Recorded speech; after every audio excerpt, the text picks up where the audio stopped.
ಕನ್ನಡ ವಿಷಯದ ಉಪನ್ಯಾಸ ಮಾಲಿಕೆಗೆ ತಮಗೆಲ್ಲರಿಗೂ ಸ್ವಾಗತ.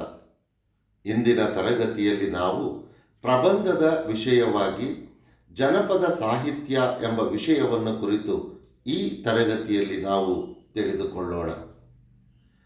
ಸಾಹಿತ್ಯವೆನ್ನುವಾಗ ನಾವು ಸಾಮಾನ್ಯವಾಗಿ ಪಂಡಿತ ಕವಿಗಳ ಹೆಸರನ್ನು, ಅವರ ಕೃತಿಗಳನ್ನು ನೆನೆಸಿಕೊಳ್ಳುತ್ತೇವೆ. ಕನ್ನಡ ಸಾಹಿತ್ಯವೆಂದರೆ ಪಂಪ, ರನ್ನ, ಪೊನ್ನ ಮೊದಲಾದವರೇ ನಮ್ಮ ಕಣ್ಮುಂದೆ ಬರುವುದು ಸಹಜ. ಆದರೆ ಪ್ರತಿಯೊಂದು ದೇಶದಲ್ಲಿಯ ಪ್ರಾಚೀನ ಕಾಲದಿಂದ ಅನಾಮಿಕರಾದ ಜನರಿಂದಲೇ ರಚಿತವಾದ, ಜನರೇ ಹಾಡುತ್ತಿರುವ ವಿಪುಲವಾದ ಸಾಹಿತ್ಯ ರಾಶಿಯೊಂದು ಇದ್ದೇ ಇರುತ್ತದೆ. ಒಂದು ಜನತೆಯ ಸಂಸ್ಕಾರಕ್ಕೆ, ಅವರ ಸಂಸ್ಕೃತಿಗೆ ಈ ಬಗೆಯ ಸಾಹಿತ್ಯ ಒಂದು ಕನ್ನಡಿಯಾಗಿದೆ.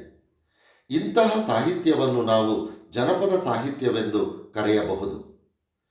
ಕನ್ನಡ ನಾಡಿನ ಜನರಲ್ಲಿ ಬಹುಮಂದಿ ಅನಕ್ಷರಸ್ಥರು ದಿಟ. ಹೆಚ್ಚು ಮಂದಿ ನಾಗರಿಕ ಸಂಸ್ಕೃತಿಯ ಸಂಪರ್ಕವಿಲ್ಲದೆ ನಮ್ಮ ಹಳ್ಳಿಯಲ್ಲಿಯೇ ಸರಳ ಜೀವನವನ್ನು ನಡೆಸುತ್ತಿರುವುದೇ ದಿಟ.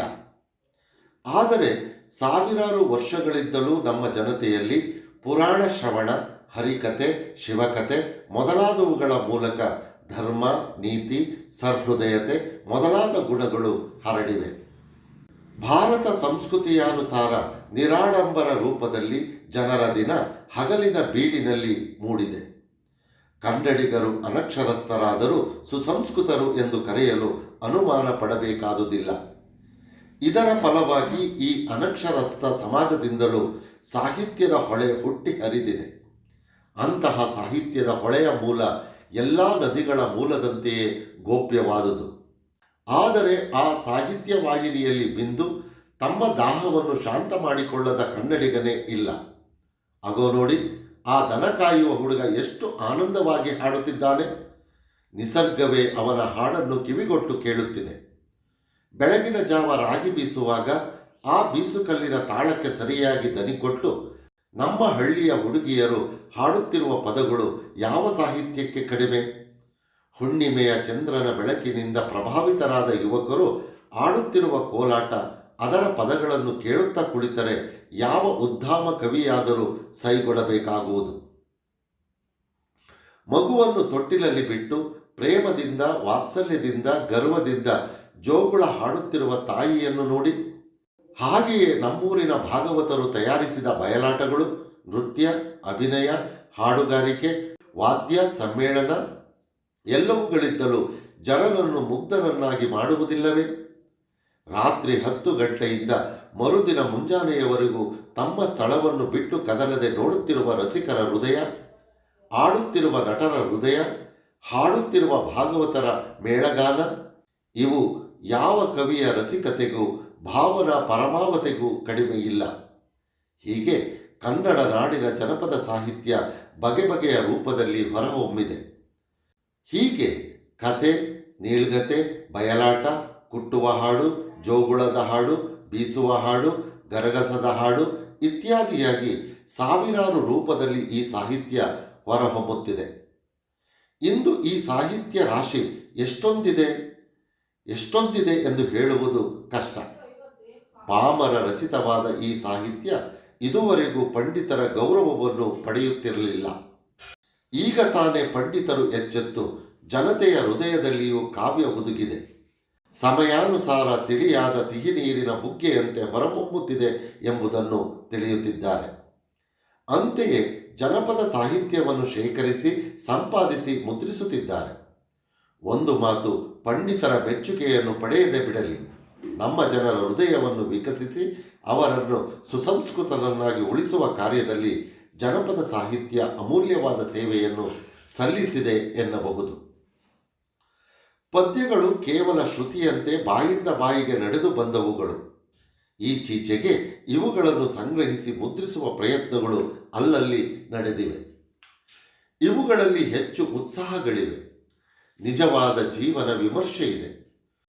ವೀರ ಕಾರ್ಯಗಳನ್ನು ವರ್ಣಿಸುವ ಲಾವಣಿಗಳು ಜನರಲ್ಲಿ ಹೆಚ್ಚಾಗಿ ಪ್ರಚಾರದಲ್ಲಿವೆ.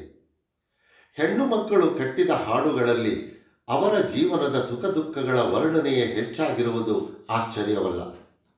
ಹೆಣ್ಣು ಮಗಳು ತಾಯಿಯನ್ನು ಅಗಲಿ ಹೋಗುವಾಗ ಹೇಳಿದ ಮಾತಿದು. ಹೆಣ್ಣು ಹಡೆಯಲಿ ಬೇಡ, ಹೆರವರಿಗೆ ಕೊಡಬೇಡ, ಹೆಣ್ಣು ಹೋಗಾಗ ಅಳಬೇಡ, ಹೆಣ್ಣು ಹೋಗಾಗ ಹಳಬೇಡ, ಹಡೆದವ್ವ ಸಿಟ್ಟಾಗಿ ಶಿವಗ ಬೈಬೇಡ. ತವರು ಮನೆಯನ್ನು ಸೇರಿ ಅಣ್ಣ ತಮ್ಮಂದಿರ ಅತ್ತಿಗೆ ನಾದಿನಿಯರ ಹಂಗಿಗೊಳಗಾದಾಗ ಗಂಡನ ಮನೆಯೇ ಲೇಸೆನಿಸುತ್ತದೆ. ಗಂಜೀಯ ಕುಡಿದಾರು ಗಂಡನ ಮನೆಲೇಸ, ಅಂದಣದ ಮ್ಯಾಲ ಚೌರಾವ, ಅಂದಣದ ಮ್ಯಾಲ ಚೌರಾವ ಸಾರಿದರ ಅಂಗೀನ ತವರ ಮನಿಸಾಕ. ಈ ಪದ್ಯಗಳಿಗೆ ಯಾರ ವ್ಯಾಖ್ಯಾನಗಳ ಅಗತ್ಯವಿಲ್ಲ. ಭಾಷೆ ಸುಲಭ, ಹೇಳುವ ವಿಷಯ ಜನಗಳ ನಿತ್ಯ ಜೀವನಕ್ಕೆ ಸಂಬಂಧಿಸಿತ್ತು. ಸಹಜವಾಗಿ ಬಂದ ಅಲಂಕಾರಗಳಿಗೆ ಕೊರತೆ ಇಲ್ಲ. ಬಂಜೆಯ ಬಾಳನ್ನು ವರ್ಣಿಸುವ ಒಂದು ಪದ್ಯವನ್ನು ನೋಡಿ. ಬಾಲಕರಿಲ್ಲದ ಬಾಲಿದ್ಯಾತರ ಜನ್ಮ, ಬಾಡಿಗೆ ಎತ್ತು ದುಡಿದಂಗ, ಬಾಡಿಗೆ ಎತ್ತು ದುಡಿದಂಗ ಬಾಳೆಲೆಯ ಆಸುಂಡು ಬೀಸಿ ಒಗೆದಂಗ. ಹೀಗೆ ಗ್ರಾಮೀಣರ ಬಾಯಲ್ಲಿ ಸಹಜ ಸ್ಫೂರ್ತಿಯಿಂದ ರೂಪುಗೊಂಡ ಸಾಹಿತ್ಯ ಜನಪದ ಸಾಹಿತ್ಯ. ಮುಗ್ಧತೆ, ಸಹಜತೆ, ಸರಳತೆ, ವಾಚಕ ಪ್ರಧಾನತೆ, ಪಾರಂಪರಿಕತೆ ಇವು ಜಾನಪದ ಸಾಹಿತ್ಯದ ಲಕ್ಷಣಗಳು. ಹಾಡುಗಳು, ಕಥೆಗಳು, ಗಾದೆ, ಒಗಟುಗಳು, ಬಯಲು ನಾಟಕ ಮುಂತಾದವು ಜಾನಪದದ ಬಗೆಗಳು.